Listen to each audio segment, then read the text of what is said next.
We know now that in the early years of the 20th century, this world was being watched closely by intelligences greater than man, yet as mortal as his own.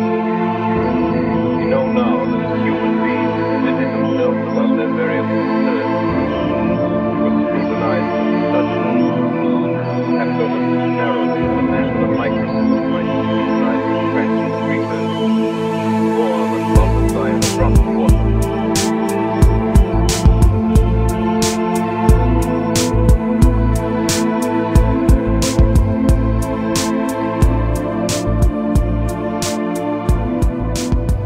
God, we got a problem. Of course we do. There's a woman down there being brutally assaulted. Jeffrey, there's always someone being assaulted, or raped, or murdered. There's always someone suffering from a disease or dying in an accident. This stuff is nothing new, Jeffrey. Couldn't you, I don't know, do something about it? No. Well, why the hell not? Simple. I want my creation to be free, Jeffrey. True freedom of choice means having the ability to choose to do evil things. And diseases and accidents, they may seem bad, sure, but through these tribulations and hardships, people can become stronger. You can't appreciate the good without knowing the bad. I never give people more than they can handle. You never give people more than they can handle? Yep. That's not really the case for everyone who has ever died, is it? Look, I'm not being absolute here. I'm not asking you to get rid of every evil and every hardship. But a little child who dies of cancer will never be stronger because of his tribulation. He will die because of it. It's pointless. It's not pointless. It's a part of my plan. Plan? I thought you were all about free will. And just what the hell is your plan? You, the wisest being in existence, can't figure out how to carry out your plan without requiring the deaths of innocent children? And I'm not even asking you to put a stop to all evil, but why do you allow evil that seems so pointless? Like what's happening to that woman and her son? What good will come of that? You could stop it. Effortlessly. You are omnipresent, which means you're in their presence, watching it happen. God Almighty Himself is just standing there, watching it. Why won't you do something? I told you, Jeffrey, free will. You don't want to interfere with the murderer's freedom? Well, yeah. So what you're saying is that you care more about the murderer's freedom to murder and the rapist's freedom to rape than you care about the lives of their victims. Well, it doesn't sound as good when you put it like that, but yeah, I guess you're right. What do you think Superman would do if he were here? Do you think he'd just stand here and watch, like you do every day? No, probably not. Superman is supposed to be good. You're supposed to be good. Superman isn't concerned about interfering with free will. Oh, like you never interfered with free will? Like you never performed a frickin' miracle? Let me ask you something. If you performed a miracle right now and stopped that rapist, how many people's free will would be affected? Well, the rapist's free will would be affected, so one, I guess. One person's free will would be affected if you stopped him. Right. Would anyone's free will be affected if you did nothing? Well, Doesn't it look like that woman is being assaulted against her will? Well, yeah, I suppose, but... So whether you choose to help or not, at least one person's free will is going to be affected, right? True. So you're taking the side of the rapist and the murderer. Your inaction is action. You're protecting the murderer's free will over that of their victims.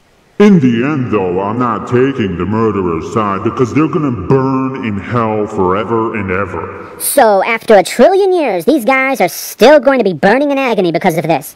Yep. Will that unrape the woman? Will that unmurder her son? Well, no. Will the torture of her rapist make her feel better about being raped? No, I guess not. And what will burning forever and ever teach them? Well, it'll teach them not to rape or murder, that's for sure. And what good will that do anyone as long as they're burning forever? Perhaps the situation is more nuanced than you bad, you burn. What if you stopped them or set actions into motion that would stop them and help them realize that what they would have done is wrong, turn their zeal for evil into zeal for good? Maybe they could then be the ones to prevent future murders and rapes instead of you. Now that would be a cool plan from a benevolent God. But, as you'd have it, a woman would be raped, a boy murdered, and 2 men mercilessly tortured forever and ever. But I told you, Jeffrey, I have strict rules. I shall not interfere. Okay, that sure as hell didn't stop you in the old days. Before video cameras existed, you were parting the Red Sea, ordering people to do all kinds of shit, turning people into pillars of salt. Okay, we get it, Jeffrey. I mean, Jesus was walking on frickin' water and curing leprosy just to prove he was the Son of God. Which, if you think about it, doesn't actually prove jack shit. I said we get it already, Jeffrey. The point is, you didn't really give a shit about people's free will back then, did you? Well, okay. You see, after Jesus came... Oh, don't give me that after Jesus shit. People are constantly attributing miracles to you. When that train derailed, killing 158 people, but that one little boy was pulled out of the rubble by a firefighter, instead of giving him the credit, everyone gave you the credit, calling him a miracle baby, and forgetting that 158 other people had just died. Where were their miracles? Actually, Jeffrey, that was a miracle. I did that one to keep up my image. You know, every cloud has to have its silver lining. Really? Yep. Huh. And, when Pastor Henry said in his sermon that God helped him find his car keys... Yep. That was me. That was a miracle. What? Were the keys to his Mercedes supposed to just find themselves? And, when 2-year-old Benny Smith died of cancer? I work in mysterious ways. What about when Tom Anderson survived being shot in the head by a mugger? Oh, I saved him. That was a miracle. And when Nicole Jones didn't survive being shot in the head by a mugger? I won't interfere with free will. Okay, stop right there. You didn't just spot the problem. You don't see anything wrong with your consistency here? Wait a minute.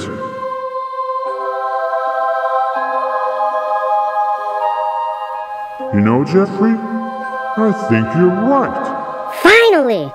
Yeah. Let Pastor Henry find his own damn car keys.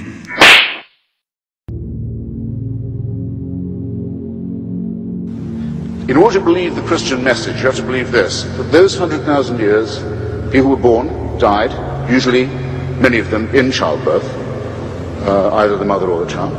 At life expectancy, perhaps 20 years, 25.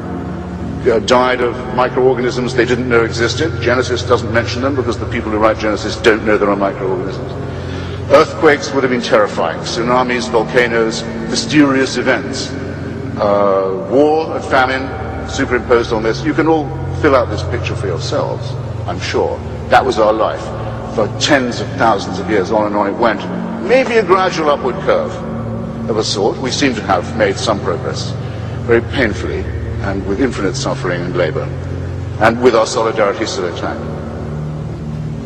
Now here's what you have to believe. You have to believe that heaven watched that for 98,000 years. And after 98,000 years decided 2,000 years, it may be time to intervene.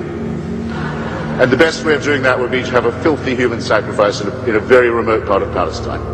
And the news of this has still not penetrated to the rest of the world, and I don't think will be believed when it does, and isn't believed by me, and can't be believed by a thinking person. Thank you.